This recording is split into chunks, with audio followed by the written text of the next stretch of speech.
अस्सलाम वालेकुम, welcome to Salar link.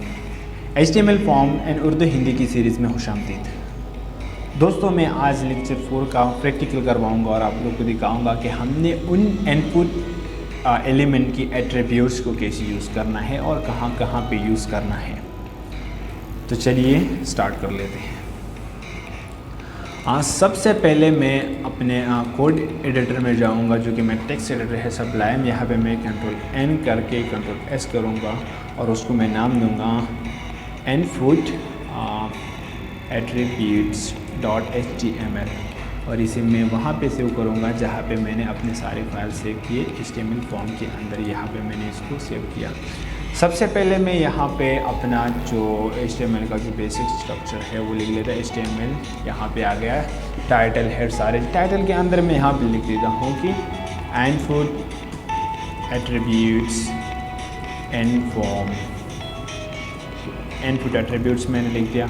यहाँ पे सबसे पहले मैं एक हेडिंग ले लेता हूँ। यहाँ पे मैं इनपुट एट्रीब्यूट्स, यहाँ मैं Ctrl+S करके अपने ब्राउज़र्स पे जाके इसी को लूँगा HTML फॉर्म्स के अंदर, माय इनपुट एट्रीब्यूट्स के अंदर। अब यहाँ पे मैंने आप लोगों को उस सारे एट्रीब्यूट्स करवाने हैं। यहाँ पे मैं इसको सेंटर पे कर दें, लाइन से इसे दे लेता हूँ। स्टाइल टेक्स्ट अलाइन सेंटर पे कर दिया मैंने। ब्राउज़र्स पे जाके रिफ्रेश किया तो सेंटर पे आ गया। अब मैंने आप लोगों को ये सारे समझाने हैं आप लोगों को कि हम इसको कैसे कैसे यूज़ करते हैं। तो सबसे पहले मैं आप लोगों को वैल्यू का एट्रीब्यूट समझा देता हूँ। यहाँ पे मैं सिंपली एक फॉर्म बनाऊँगा। फॉर्म के अंदर मैंने ये सारे लिखने हैं। यहाँ पे मैं सिंपली ऊपर एक लेबल बनाऊँगा। लेबल में मैं लिखूँगा कि नेम। इसके बाद मैंने यहाँ पे एक इनपुट लेना है। इनपुट टाइप मैंने उसको टेक्स्ट दे दिया। नेम मैंने उसको दे दिया कि यूज़र का नेम और उसको मैंने वैल्यू दे दिया। अब यहाँ पे देख लें, Ctrl+S किया मैंने। अपने ब्राउज़र्स पे आके रिफ्रेश कीजिए तो ये देखिए नेम के आगे हमारा एक इनपुट फील्ड बन गया है। लेकिन अब इसमें न तो प्लेस होल्डर है, ना तो इसमें डिफ़ॉल्ट इनिशियल वैल्यू, कुछ भी नहीं है। वैल्यू को हम तब यूज़ करते हैं जब हम चाह रहे हैं कि इसमें कुछ बाय डिफ़ॉल्ट कुछ इनिशियल वैल्यू आ जाए। यहाँ पे जैसे कि मैं लिख लेता हूँ वैल्यू में दे देता हूँ वैल्यू। यहाँ पे मैंने सपोज़ कि अली दे दिया।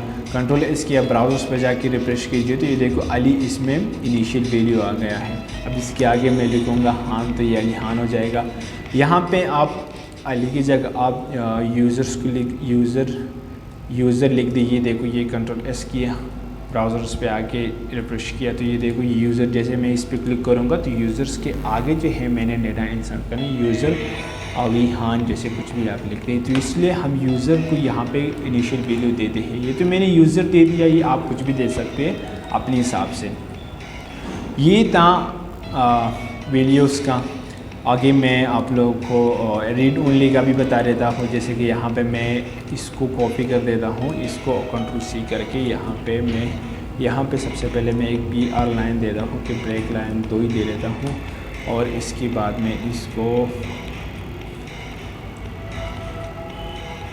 यहाँ से क्या हो रहा है, यहाँ से इसको मैं कॉपी कर देता हूँ यहाँ, और यहाँ मैंने इसको पेस्ट किया। इसको मैंने यहाँ पे मैं इसको दे देता हूँ रीड ओनली के लिए। मैं इसको यहाँ पे देखिए कंट्री मैंने दे दिया, टेक्स्ट मैंने दे दिया, यूज़र नेम यहाँ पे मैंने कंट्री दे दिया। वैल्यू में हटा देता हूँ, वैल्यू कुछ भी दिया, चलो वैल्यू भी देता हूँ पाकिस्तान। और यहाँ पे मैंने इसको बोल दिया कि रीड ओनली। अब रीड ओनली का मैंने लिख दिया। Ctrl+S किया, अपने ब्राउज़र्स पे आके रिफ्रेश कीजिए तो ये देखो ये पाकिस्तान इनपुट फील्ड किया। लेकिन मैं इस पर क्लिक कर रहा तो इसमें कुछ भी नहीं अलाउ नहीं करता ये इनपुट फील्ड की इसके अंदर कोई भी डेटा लिख के। हम जैसे कि इस पर क्लिक करते तो ये अलाउ करता है, क्योंकि यहाँ पे हमने रीड ओनली नहीं लगाया था। रीड ओनली का मतलब ये कि ये सिर्फ रीड होगा, इसमें कोई टेक्स्ट एंटर नहीं होगा। तो ये था रीड ओनली का। आगे जो है वो डिसेबल का है। डिसेबल का भी मैं आप लोगों को समझा ही देता हूँ। सॉरी, एक्सेल का शीट क्लिक हो गया था। डिसेबल का मैं आप लोगों को समझा ही देता हूँ। यहाँ पे सिंपली मैं इसको कॉपी करूँगा, यहाँ नीचे मैं इसको प्रेस करता हूँ टाइम सेव करने के लिए। डिसेबल के लिए मैं सिंपली यहाँ रीड ओनली की जगह डिसेबल लिखूँगा। डिसेबल के अंदर यहाँ मैंने कंट्रोल एस किया, अपने ब्राउज़र्स पे आके रिफ्रेश कीजिए तो ये देखो ये डिसेबल हो गया। इसके अंदर कुछ भी ये बिल्कुल डिसेबल है, मतलब ना तो ये अनफुल फील्ड की तरह है, ना तो ये इसमें रीड ओनली की तरह है, ना तो कोई टेक्स्ट इसके अंदर एंटर कर सकते हैं। ये बिल्कुल डिसेबल है। तो ये देखो ये डिसेबल का इनपुट हमें इस तरह का आउटपुट दे देता है। आगे डिसेबल के बाद मैंने आप लोगों को साइज़ के बारे में समझाना है। जैसे कि यहाँ पे मैं इसको भी कॉपी कर देता हूँ, कंट्रोल सी किया या उसी में दे देता हूँ, कंट्रोल सी किया कंट्रोल बी किया, चलो यहाँ पे मैंने उसको दे दिया है कि कुछ भी दे दे आप।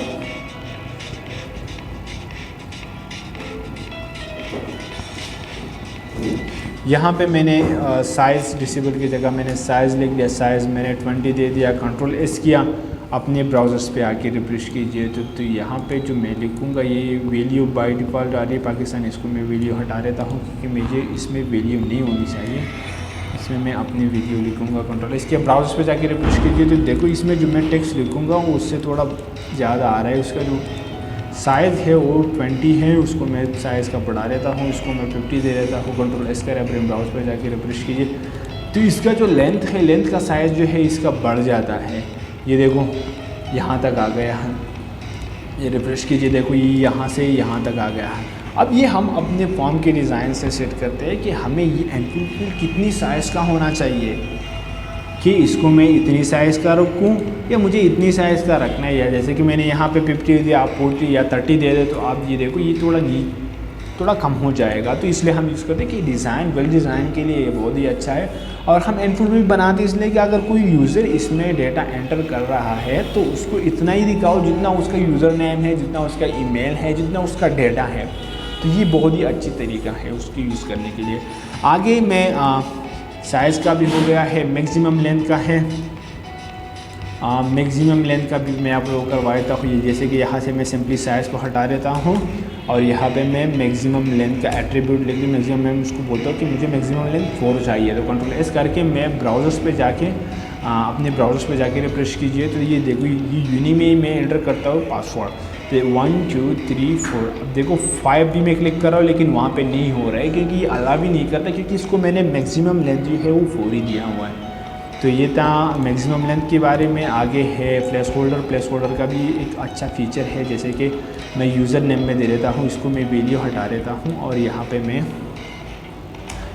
मैं प्लेस होल्डर दे देता कि enter your name. Control S करके अपने ब्राउज़र्स पे आके रिफ्रेश कीजिए तो ये देखो ये नेम के अंदर मैंने देखो ये एंटर योर नेम। यहाँ पे इनपुट फील्ड के अंदर हम उसको ये दिखा रहे हैं कि अपना नेम जो है एंटर करो। तो जैसे इस पर क्लिक करते एंटर योर नेम, जैसे नेम एंटर कर रहा है, जैसे कि मैं अली एंटर करूँ तो ए लिखूँगा तो वो हट जाएगा, मेरा जो नेम है वो आ जाएगा। प्लेस होल्डर बैकग्राउंड के लिए बहुत ही अच्छा है। ये फॉर्म में अगर आप लोग दे देना तो इंटरेक्टिव हो जाएगा, यूज़र को ये पता हो कि इनपुट इसी इनपुट फील्ड के अंदर मैंने लिखना क्या है। आगे प्लेस होल्डर के बाद है हमारे पास रिक्वायर्ड का भी मैंने आप लोगों को बताया था कि रिक्वायर्ड का मैं यहाँ से इसको यहाँ पे सिंपली एक बटन बना लेता हूँ, इनपुट टाइप ले लेता हूँ, उसको मैं टाइप सबमिट देता हूँ, नेम उसको मैं सबमिट, उसको वैल्यू में देते रजिस्टर। सही है। कंट्रोल एस किया, ब्राउज़र्स पे आके रिफ्रेश कीजिए तो यहाँ पे एक बटन बन गया है रजिस्टर का। अब इसी नेम क्या यहाँ पे मैं रिक्वायर्ड रीड ओनली नहीं, मैं रिक्वायर्ड लिख लेता हूँ, रिक्वायर्ड। सही है। कंट्रोल एस किया, ब्राउज़र्स पे आके रिफ्रेश कीजिए तो ये देखो ये रिक्वायर्ड है, लेकिन यहाँ पे अभी मैंने कुछ नहीं लिखा हो। जैसे मैं इस पर क्लिक कर देता हूँ तो ये please fill out this field, ये मुझे एक पॉपअप जो कि एक नोटिफिकेशन एक मैसेज दिखा रहता है कि आपने इसी को फिल करना है कि ये इंपॉर्टेंट है, ये रिक्वायर्ड करना है। जैसे मैं इस पर क्लिक करता हूँ तो नहीं हो रहा है। जैसे मैं इस पर कुछ भी लिख लेता हूँ फिर रजिस्टर करवा रहा हूँ तो ये पूरा देखो रजिस्टर हो गया है। तो रिक्वायर्ड इसलिए हम यूज़ करते हैं। आगे ऑटो फोकस है, जैसे कि मैं इसी फील्ड पे रिक्वायर्ड की फील्ड पे यहाँ पे मैं ऑटो फोकस का भी लगा लेता हूँ। ये ऑटो फोकस का भी मैंने यहाँ पे लगा दिया। कंट्रोल एस किया, अपने ब्राउज़र्स पे आके रिफ्रेश कीजिए तो ये देखो, ये ब्राउज़र्स मैंने जैसे ही रिफ्रेश किया तो यहाँ पहले देखो, जैसे ही रिफ्रेश किया तो इसी एंटर के नाम जो मेरा का जो माउस जो ऑटो फोकस है, फोकस उसी पर हो गया है। ये देखो ऑटो, जैसे कि रिफ्रेश करें आप फिर देखें ऑटो फोकस हो रहा है उसी पे, तो तभी यूज़ करते हैं ऑटो फोकस। आगे लास्ट वाला रह गया, इसका है लिस्ट के बारे में। लिस्ट का एक बहुत ही अच्छा फीचर है जो कि मैंने आप लोगों को बताया था। यहाँ से मैं इसको सिंपली कॉपी कर देता हूँ, यहाँ से मैंने इसको कॉपी किया और अपनी फॉर्म के अंदर यहाँ पे मैंने इसको सबमिट बटन से पहले मैंने यहाँ पे इसको पेस्ट किया। इसका जो कोड है वो अच्छी तरीके से नहीं आया हुआ है, चलो इसको हटा देते हैं। ये कंट्रोल जी करो, ये हो गई, ये भी हटा दिया, ये भी हटा दिया, ये भी हटा दिया,